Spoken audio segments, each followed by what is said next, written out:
Os dois lados da igreja.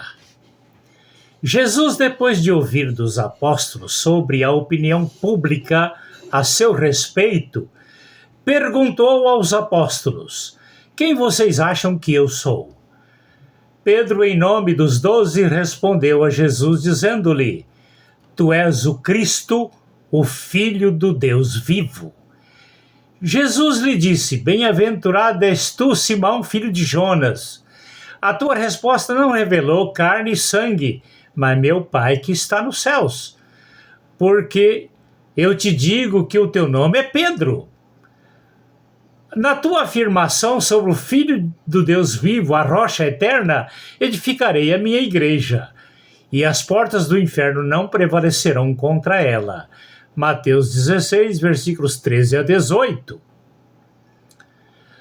No Pentecostes, após a morte e ressurreição de Cristo, quando representantes de várias nações presentes no mesmo lugar para comemorar o Pentecoste, cada nação com o seu idioma, quando o Espírito de Cristo em forma de línguas de fogo se manifestou, pousando sobre cada vida ali presente e recebendo a plenitude do Espírito Santo na unificação das línguas, facilitando a comunicação das testemunhas de Cristo até os confins da terra.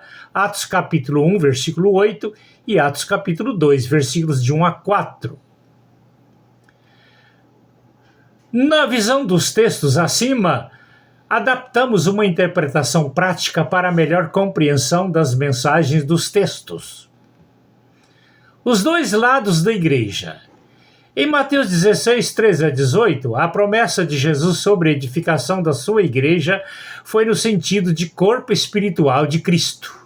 Em Atos capítulo 2, a igreja espiritual tomou a forma humana para a divulgação do evangelho de Cristo em todo o planeta Terra. Jesus deixou claro que a igreja espiritual está imune aos poderes do inferno, mas o lado humano da igreja, até a posse do corpo imortal, a igreja é sujeita às interferências dos poderes do inferno. A igreja espiritual é pura e perfeita, mas a igreja, no seu lado humano, sob as interferências do poder das trevas, sofre alterações na vida prática em relação à fidelidade à palavra de Deus. As leviandades da igreja, do ponto de vista humano, são chamadas de heresias. As heresias, no contexto da igreja em geral, vêm se revelando nas adaptações de regras e dogmas criados pelos homens, colidindo com as bases bíblicas da igreja espiritual de Cristo. As regras são misturas de imposições legais na igreja humana, que no seu lado espiritual é controlado pelo Espírito de vida em Cristo Jesus, mas o lado humano é controlado pelo poder humano, o poder da carne. Romanos 8, versículos 1 e 2. O lado humano da igreja deu luz ao título Igreja Católica Apostólica Romana. A palavra católica significa igreja mundial, quando dando ênfase à religião do anticristo. Repetindo, a palavra católica significa igreja mundial, dando ênfase à religião do anticristo. Pela história e Apocalipse capítulo 17, a palavra romana significa que a Igreja Católica Romana é a sequência do Império Político Romano em seus princípios inquisitivos em perseguição à Igreja Espiritual de Cristo em tempos recentes. Os dogmas e seus desvios doutrinários. No documentário Estado do Vaticano de Lauro de Barros Campos, encontramos na página 6 uma lista de dogmas criados pela Igreja Mundial, colidindo com princípios doutrinários da Igreja Espiritual de Cristo. No ano 304, os bispos passaram a ser chamados de papas. Em 310, deram-se início às rezas pelos mortos.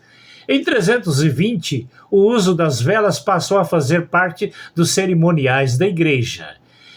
Em 325, o imperador romano Constantino celebrou o primeiro concílio das igrejas.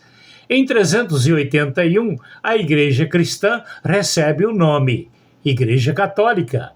Em 394, o culto cristão é substituído pela missa. Em 416, começou a aplicação do batismo infantil. Em 431, foi a instituição do culto a Maria, a mãe biológica de Jesus. Em 503, a Igreja Católica criou o suposto purgatório, doutrina extrabíblica. Em 787, começaram a prestação de cultos às imagens. Em 830, começou a aplicação do uso dos dogmas de água benta. Em 933, a Igreja Católica deu início à canonização de santos. Em 1184, a Inquisição foi criada e efetivada depois. Em 1190, foi instituída a venda de indulgências, a compra do direito da salvação, contrariando o sacrifício de Cristo na cruz.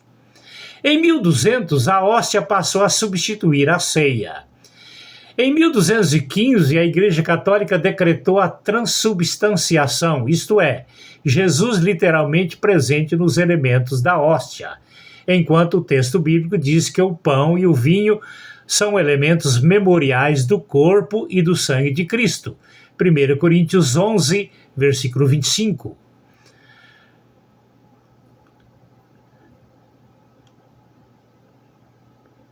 Quando Jesus distribuiu o pão e o vinho, ele estava vivo. Por isso os elementos eram, desde aquele tempo, memoriais e não literários. Ou literalmente a presença de Cristo nos elementos. Mateus 26, versículos 17 a 21. Em 1216 foi instituída a confissão. Em 1546, os livros apócrifos, isto é, livros não inspirados, foram introduzidos na Bíblia. Em 1854, a Igreja Católica criou o dogma da Imaculada Conceição de Maria. Em 1870, foi criada a infalibilidade papal. Em 1950, a Igreja Católica supôs a ascensão de Maria. Na verdade, Maria ressuscitará na ressurreição da Igreja. 1 Coríntios 15, versículo 23. Comparando tais dogmas com as bases bíblicas da Igreja Espiritual de Cristo, percebemos que tudo não passou de criações humanas sem qualquer respaldo da palavra de Deus. A Igreja Espiritual nasceu da entranha espiritual de Cristo. Tiago 1,18 e 1 Pedro 1,23. O clero romano transformou a Igreja humana numa religião mundial. Por isso seu nome, Igreja Católica Apostólica Romana, que podemos chamar de prenúncios da religião mundial do Anticristo, pois a Igreja de Cristo é cristã e não romana.